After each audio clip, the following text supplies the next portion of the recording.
নমস্কাৰ, আমি আকৌ চেৰাপুঞ্জীতেই কিছুমান ঐতিহ্যমণ্ডিত ঠাই দেখুৱাব বিচাৰিছো। আপোনালোকেতো চেৰাপুঞ্জীত আহিছেই আৰু গৰম বন্ধ আহি আছে, গতিকে আপোনালোকৰ ল'ৰা ছোৱালীটো লৈ আহিব।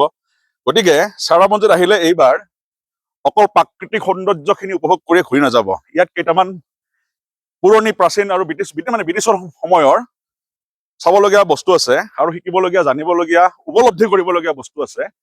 আপোনালোকে এবাৰ আহি সেইখিনিও মানে চাব। এতিয়া আপোনালোকক মই এটা ঠাইলৈ লৈ যাই আছো। ইয়াত এটা মানে ঐতিহাসিক, মানে ইয়াত প্ৰথমটো যিটো গীৰ্জা স্থাপন কৰা হৈছিল, সেই গীৰ্জাটোলৈ লৈ আহিছো। 1846 চনত ৱেলছৰ পৰা অহা মিছনাৰীসকলে ইয়াত এটা গীৰ্জা স্থাপন কৰিছিল। এই গীৰ্জাটো আজিও মোটামুটি ইমান বছৰ, খালি 1897 চনত এবাৰ গীৰ্জাটো ভাঙিছিল আৰু ভাঙাৰ পাছত এই ভূমিকম্প যেতিয়া হৈছিল অসমত, বৰ ভূমিকম্প, কিন্তু তাৰ পাছত আকৌ ৰিবিল্ড কৰি কি ধুনীয়াকে ইয়াত মানে সেই ঐতিহ্যমণ্ডিত মানে গীৰ্জাটো আজিও আছে। আৰু যেতিয়া আপোনালোকে লোৱাৰৰ ফালে নামি আহে চেৰাপুঞ্জীত চৰহাট, তেতিয়াহ'লে আপোনালোকে নিশ্চয় ইয়াৰ ফ্ৰণ্টেদি যায়, কিন্তু ঘপকে মানে ভাবা নাযায় যে এইটো ইমান পুৰণা হ'ব পাৰে নে। আহক, ইমান পুৰণা এইটো। সেইখন আছিল চিমেণ্ট্ৰী, সেইখন হ'ল চিমেণ্ট্ৰী। তাত 1845 স্পষ্টকে লিখা আছে। আৰু এইখিনি হ'ল সেই গীৰ্জাটো, যিটো মই গীৰ্জাৰ বিষয়ে ক'ব বিচাৰিছো। আপোনালোকে যদি আৰু সোমাই আহে, ইয়াত আছে এইটো গীৰ্জাটো, পুৰা ভিউটো বঢ়িয়াকে দেখুৱাই দিয়ক।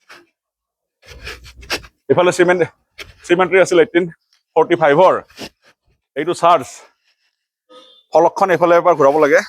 1846 ৰিবিল্ড কৰিছিল 1898 ভূমিকম্পৰ কাৰণে।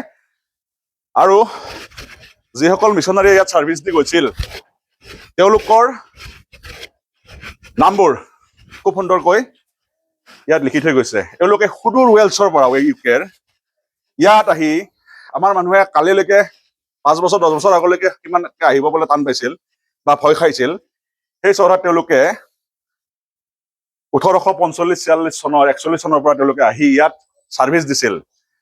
হয়, ধৰ্মীয় যিটো হেৰি আছে সেইটোতো তেওঁলোকৰ নিশ্চয় আছিল, কিন্তু তাৰ পাছতো অনগ্ৰসৰ অঞ্চলত তেওঁলোকে মানুহক ছাৰ্ভিচ দিছিল, বিশেষকে শিক্ষা আৰু বিশেষকে স্বাস্থ্য।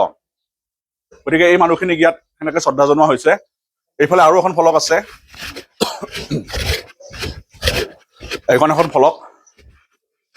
আৰু একদম ঐতিহাসিকভাৱে এখন ফটো আছে। সেই ফটোখন হ'ল মানে ভূমিকম্পৰ আগত ইয়াৰ পুৰণা যিটো ষ্ট্ৰাকচাৰ, আগতে কেনেকুৱা দেখা আছিলে এসময়ত যেতিয়া বনাইছিল প্ৰথম, সেই ফটোখন ইয়াত দিয়া আছে। এবাৰ এই ফটোখন ইয়াত লিখি দিছে, এইটো মানে প্ৰথম 1846-ৰ পৰা 1897লৈকে দেখাত এই জেগাখিনি এটা ফটো এইখন। আৰু এইখন গ্ৰেট আৰ্থকুৱেক 1897-ত যেতিয়া ডেষ্ট্ৰয় হ'ল, তাৰপাছত আকৌ কি হ'ল, সেই প্ৰাচীন কালৰ সেই ফটোখন, এই ফটোখন ইয়াত ধুনীয়াকে ফলক বনাই থৈ দিছে। গতিকে গোটেই পৰিৱেশটো এবাৰ দেখুৱাই দিয়ক। এইবাৰ চেৰাপুঞ্জীত আহিলে মানে বিশেষকে ল'ৰা ছোৱালীখিনিৰ কাৰণে কৈছো, তেওঁলোকে ইতিহাসৰ সমলবোৰ চিনি পাব লাগে। আৰু তাহানিত ব্ৰিটিছে কেনেকে কাম কৰিছিল, সেই নিজৰ মানে আমাৰ এইটো কোৱা নাই, এইটো কলনিয়েল কথাটো বেলেগ, কিন্তু কামবিলাক যে কৰি গৈছিল, এই আজি ইমান শতিকাজোৰা আজি থাকি গ'ল 150-200 বছৰ ভৰি দিলে। গতিকে সেই কামখিনি শিকিবৰ কাৰণে আহিলে ল'ৰা ছোৱালীখিনিক, কমচে কম বিশেষকে ষ্টুডেণ্টখিনিক এই ঠাইবিলাকৰ মাহাত্ম্যটো দেখাব। গতিকে প্ৰাকৃতিক পৰিৱেশটো তেওঁলোকে দেখিবই, এনজয় কৰিবই। লগত ইয়াতে কেইটামান ঐতিহাসিক সমল আছে, মই এটা এটাকে দি যাম, আপোনালোকে দেখুৱাই যাব। ল'ৰা ছোৱালী আহিলে দেখুৱাব খালি, এইটো মোৰ অনুৰোধ। এই ভিডিঅ'টো মই ইয়াতে সমাপ্ত কৰিছো। ইয়াৰ পাছত মই দেখুৱাম আপোনালোকক খাচী আৰু জয়ন্ত হিলছৰ আটাইতকৈ পুৰণা বিল্ডিং বিলাকৰ ভিতৰত এটা বিল্ডিং মই ইয়াৰ পিছৰ ভিডিঅ'টো আপোনালোকক দেখুৱাম, চাব। ধন্যবাদ।